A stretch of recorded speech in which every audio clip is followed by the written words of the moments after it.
On this episode, we're driving the Natchez Trace from Natchez, Mississippi to Nashville, Tennessee. This is Miles and Smiles.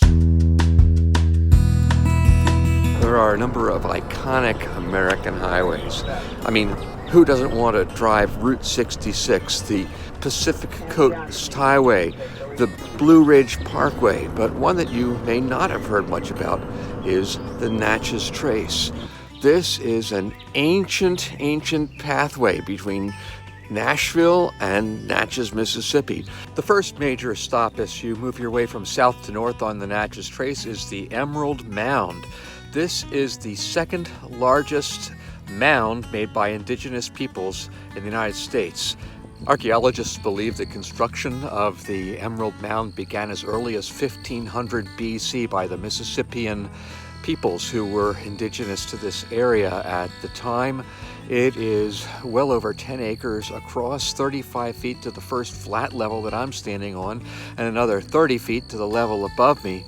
And this was used as a sacred site, a temple, and also a center of community for the people. Very impressive.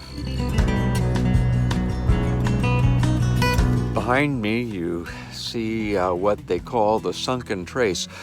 The Trace is a beautifully paved parkway now, but for the thousands of years that people used this as a way to move north to south, it was just a path. Maybe wagons, lots of people traveling by foot, and over time, portions of it just eroded into very deep gullies like this one. And you can imagine the hardship of traveling along this. So we're going to walk a little bit ourselves, but fortunately our car is just right up at the top of the hill. Of course, not everyone who walked this trace was doing so willingly. A lot were merchants and other people, but this was also a major route for the slave trade. Slaves who were being sold from the coastal cities would be marched 400 miles down this trace with their hands shackled, their legs shackled, and a ring around their necks, barefoot often, probably always, and to go to the slave markets in Natchez.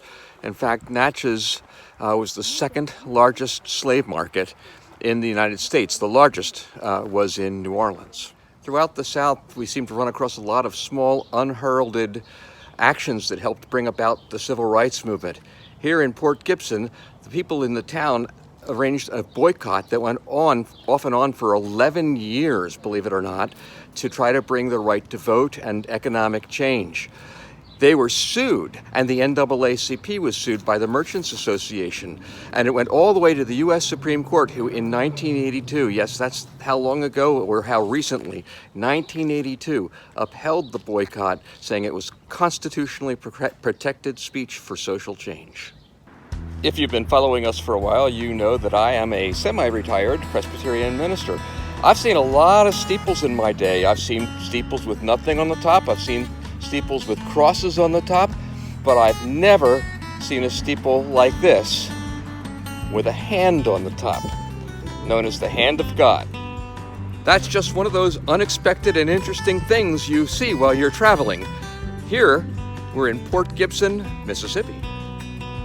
I'm a pretty big fan of the National Park Service, but I do have to say that coming along the Nashville Trace Parkway, you really cannot count on the information in the official map. For instance, this is the Trace Parkway Information Cabin. And what is there here? There is a signboard in a parking lot, and there are bathrooms. That's it.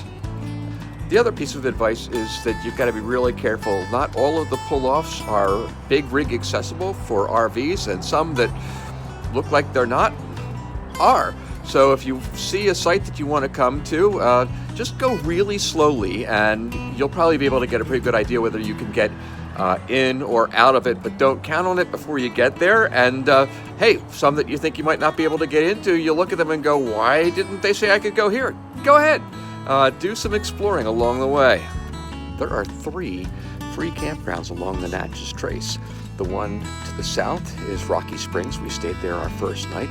Jeff Busby here is about halfway up the trace, and then there's the Lewis campground. These are all free. They're all first come, first serve, and they are all dry camping, meaning no water, no electricity, no sewer, no dump station, no nothing. But they are also all beautiful.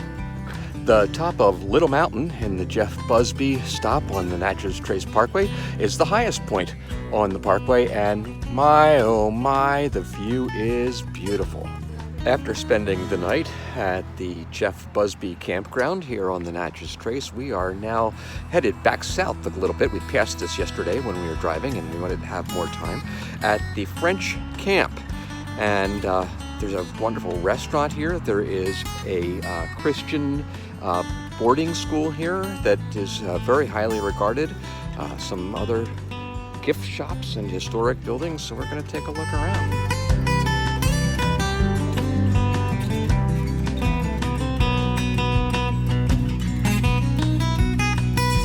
Construction of the Colonel James Drain House began in 1846. The wood was cut with a water-powered saw, and the house was put together with wooden pegs and squared nails. Moved to this location by the French Camp Academy back in the 1980s. Piggy, Piggy, Piggy! Hello, Piggy! Which one's Miss Piggy? I'm here with Sybil Clark, who is at the French Camp Academy, and she helps to help people understand what's going on here. And I want to hear what she can tell us. What is this school all about? Okay, it's a home for children that are struggling at home.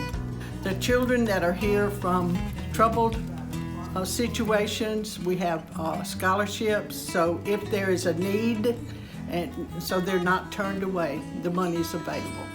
Look what we found. It's coffee. What you getting, Adam? Get the cold brew. All right. This is just the cutest little coffee house. Very rustic, and the coffee house supports local missions. It's a cool place.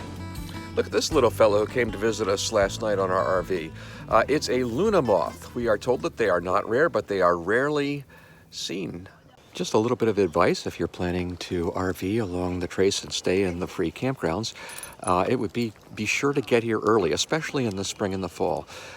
From what we have seen, by 1 or 2 in the afternoon, most, if not all, of the spaces have been filled.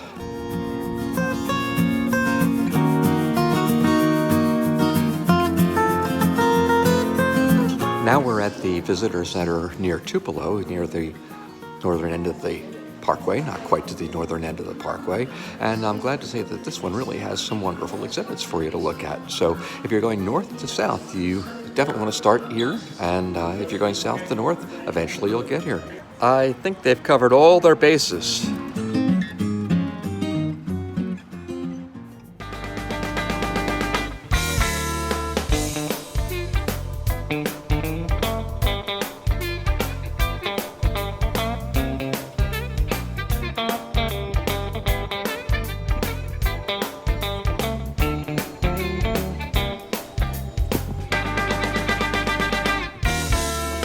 I'm not sure why this is in the museum, but I'm glad that Elvis and his family had one.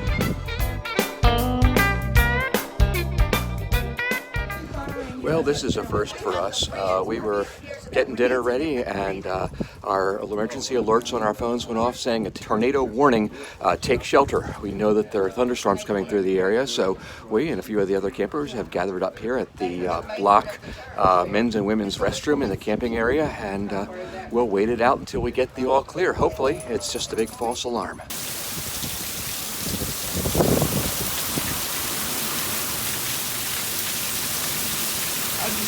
I'm usually pretty much of a rule keeper, but I am not following this rule today during the tornado watch.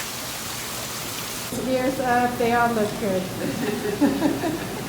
Well, the warning, tornado warning has passed. Good news. No tornado? No tornado, just some wind and rain and a chance to meet some of our fellow campers. And tomorrow we keep heading north on the Natchez Trace. And hope for no alerts tonight. And hope for no more alerts in the middle of the night or something like that. Kind of fun because other people were there, but Not something I want to go through too often.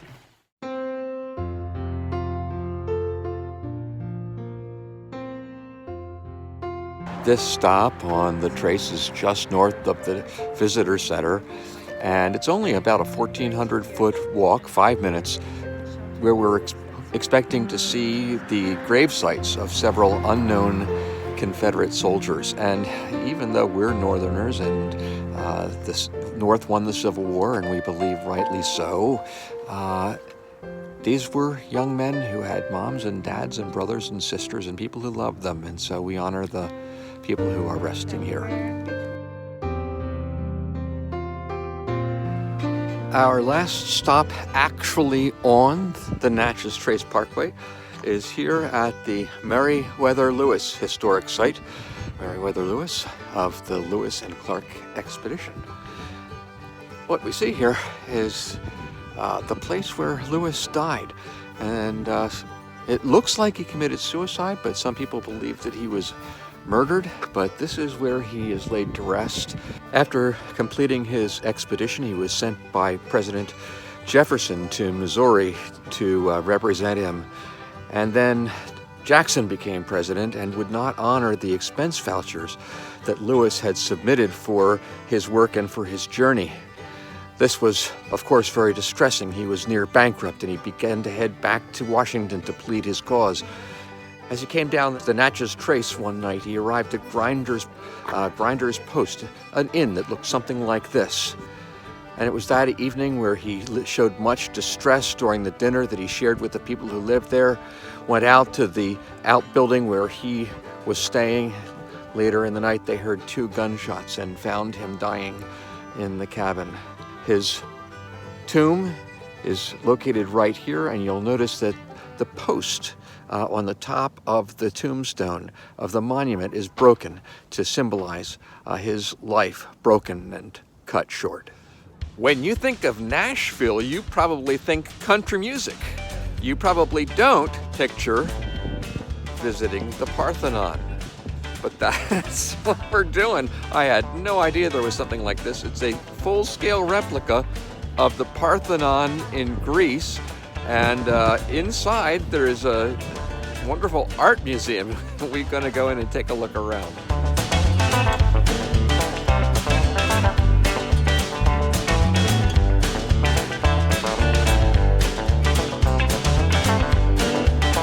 The goddess Athena was the goddess of Athens, and so there's an enormous statue of her here in the Parthenon. To give you a sense of the scale of this statue, Nike, whom Athena is holding in her hand, is a little over 6 feet tall. You might ask, why is there a replica of the Parthenon in Nashville, Tennessee? Well, in 1897, the city of Nashville held a 100-year celebration of Tennessee, and they decided to build a Parthenon, which was only lasted about 6 months. It was not a permanent structure. But people loved it so much that they came back again and built this permanent museum. And why did they build it here during the World Exposition? It's because the nickname of Nashville is the Athens of the South. The question then is, why was Nashville called, or is it, the Athens of the South? Well, I thought it was because there were a lot of Greek-style buildings there, but when I researched it, it did say that there's been such an emphasis on education in Nashville forever, and apparently that was something that the Greeks also did. It all comes together. Our next stop in Nashville is the Tennessee State Capitol Building. So a brief quiz. What's different from this Capitol building and the other Capitol buildings we've seen? And the answer is, instead of a dome, here in Nashville, the state Capitol building has a spire. As the first Southern state to pass the 14th Amendment to ratify the Constitution, the state of Tennessee was the first Southern state to be readmitted to the Union. On August 18, 1920, the 19th Amendment to the U.S. Constitution was ratified in this room, the House of Representatives for the state of Tennessee. It gave women the right to vote, and it passed by only 1 vote. And after a long day sightseeing, man, we're hungry, so we've come to the Nashville Farmers Market. So Kathy, you got what?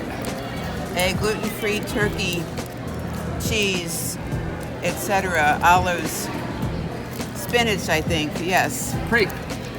Oh yes, it's a crepe. It's a crepe. And I got a beautiful looking chicken special crepe. And our friend Adam, what do you got there, Adam? It looks pretty good. Combination Greek salad. Combination Greek salad. Tabbouleh, greens, gyro, and chicken, and with tzatziki sauce. That looks really good. Awesome. And to top it off, Nashville favorite, Jenny's ice cream.